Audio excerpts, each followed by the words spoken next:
Introducing the 2020 inductee into the Louisiana Quarter Horse Breeders Association Hall of Fame, Dale Rogers.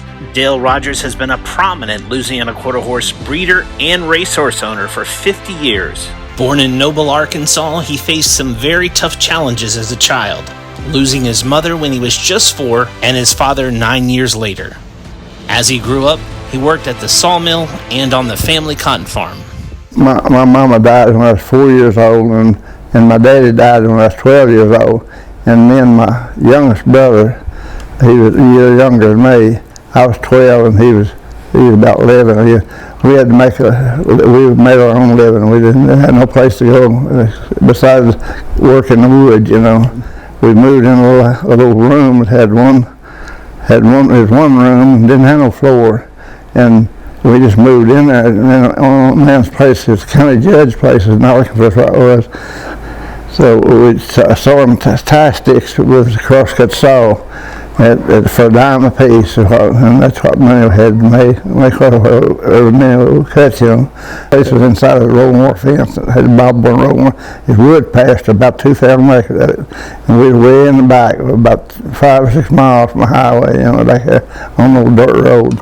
Well, the spring come, a big car pulled up, black car pulled up on the road one day, and he smoked cigarette and smoked cigarette, and he said, "What are you boys doing here?" And I said, "We live here, and I can see that."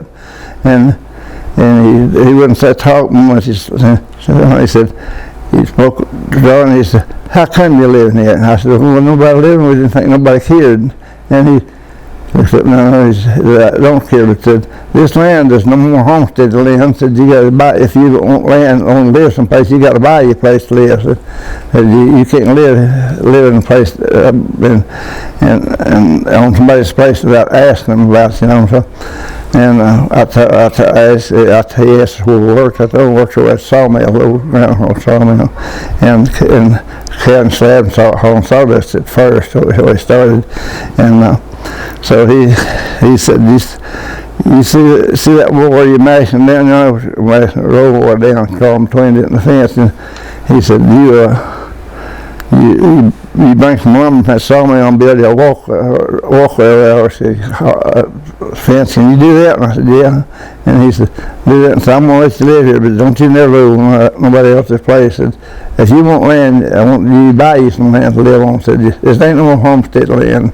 I didn't know what a homestead was. Once Rogers was old enough, he found himself married and raising children and settling down in Lettsworth, Louisiana, and making a living farming down in Cajun country. That's where he met Curtis Bordelon, who trained for Jumonville Farms. Bordelon was instrumental in shaping Rogers in his informative years in the breeding and racing industry in quarter horses. One of Rogers' first horses was Jet Myers, an accomplished 870-yard runner, but many stakes winners followed, including Above the Clouds and Saying Adios, winner of the 1988 Firecracker Derby, and Adios Moving On. Each of these were superior racehorse honorees with the AQHA, and Dale Rogers also bred multiple stakes winning Clouds Saying Goodbye.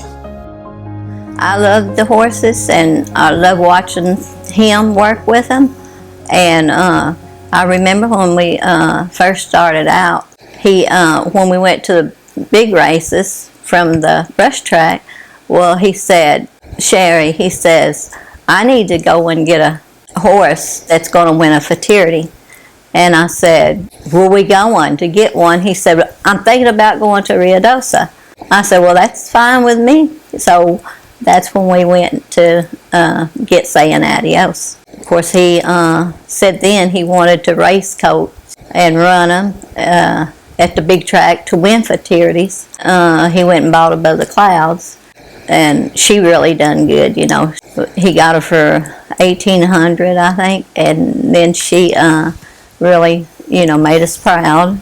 Not only was Dale Rogers thriving in the quarter horse racing business in southern Louisiana, and also in the cattle market as well as in farming, and rearing 12 children, most of them sharing the love of the running quarter horse that their father had shown them through the years. Well, when I grew up, my family was always gathered around the racing horses, and we did it as a family, as a team. that's all I ever remember is horses in the front yard, in the barn. Daddy doctoring horses in the front yard. We even had a horse in the house at one time. Remember that cold? And the baby, he came in and he was shivering and he had fell in a big pond of water, and so we brought him in the house and put the blow dryers on him. So yeah, horses have been, like a lot of people have dogs for pets, we had horses. All the kids usually, when they was going to ride them around the track at the house, well, just about all 12 of them was out there, you know, watching them, because it was fun. You know, they would race against each other, and they was very competitive. And Daddy was always excited to see them. We'd gather around the dinner table, and that was our conversation, how well the horses did, and you know, when they would time them and see. You know, it's very competitive. It's fun, family. You know, my dad,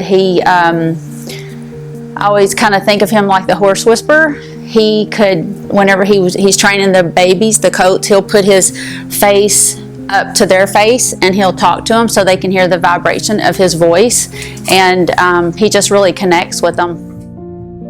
Daddy, I've never seen anybody love horses as much as he did. There was a point in time when he was going through health problems, and I thought that, you know, he needed to get out of racehorses because I was afraid we was going to lose him at one time. And whenever he was sick, high fever, and didn't know anything, all he could think about was them racehorses. He was in the hospital and he was feeding water and them horses. Then I realized the love that he had for them horses was, I ain't never seen somebody love an animal as much as Daddy did them racehorses. Even though the list of stakes winners of Louisiana-bred quarter horses owned and bred by Dale Rogers in his career are commendable, he also owned the sire What Have I Got to Do, who became a successful stallion, producing one of his top runners, the Dale Rogers owned and bred filly named I'm For Real. Qualifying as the fourth fastest qualifier into the restricted Grade 2 Lassie Futurity, I'm For Real, trained by Josue Huitron, would go off as the second to longest shot on the board in the finals and would upset the field in the 2018 $283,000 Lassie Futurity at Delta Downs in Vinton, Louisiana. It's row one, I'm For Real on the outside, I'm For Real, and both one go to the line, I believe. It was I'm For Real who won it very close to row one, circle to the line. After a win in the Lassie Futurity, the Dale Rogers owned and bred filly I'm For Real would go on to finish second in the Delta Downs Derby as a 3-year-old, as well as being a finalist in the Grade 2 Dash for Cash Derby before retiring with earnings of over $262,000. She was a long shot. Nobody expected her to win the Lassie when she won it. And she was a long shot, and besides that, she was a homebred. He owned the mother, owned the mare and the stud for it. So that was probably the highest of mine, the one I remember the best, and was more enjoyable to see him win it. He had bred her and raised her and carried her all the way from the foal to the end, and still has her. So he can be down and out and sickly or whatever, you know, and if he can win any kind of a race, just overnight race, claiming race or anything. Well, he picks him up. He's all happy again. You know, he forgets all his sickness part, and he uses that cane to walk sometime, but when he wins a race, he don't need no cane. He's walk without it. Just some kind of feeling you get, you can't get no other way. You know, it just every time when you win a race, it just come make your head blood boil to your head. You know, it's a good feeling. You know, it's a wonderful feeling. The only way you can get it, you know, through racehorses. You know, I've had good luck anyway. Good Lord bless me. Good luck watching them, picking them out to make them run in when I buy one. But I always loved to race them. I don't like to buy runners. I like to race runners, you know. I wouldn't have missed the racehorses for nothing. You know, after I got into it, the more I got into it, I got to become like sort of a family, you know, when one of them went to run and cross distance. There's no feeling like you get to when they cross the line, finish, win the race, you know. That's the only feeling that I could ever get in my life that I just loved, you know. And you always want another, you know, want another when the quits gets something happened to her, she can't run no more. You always want another night. They just like a standby. When the farmer didn't make it, the horses made it for him, you know, more for me, you know. And it just become a big thing, you know, so for me, you know. Couldn't have made I wouldn't have had what I got today if I hadn't had them, you know.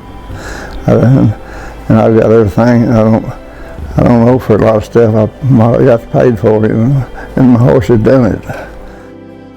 The LQHBA is proud to announce the newest member into the Hall of Fame, Dale Rogers.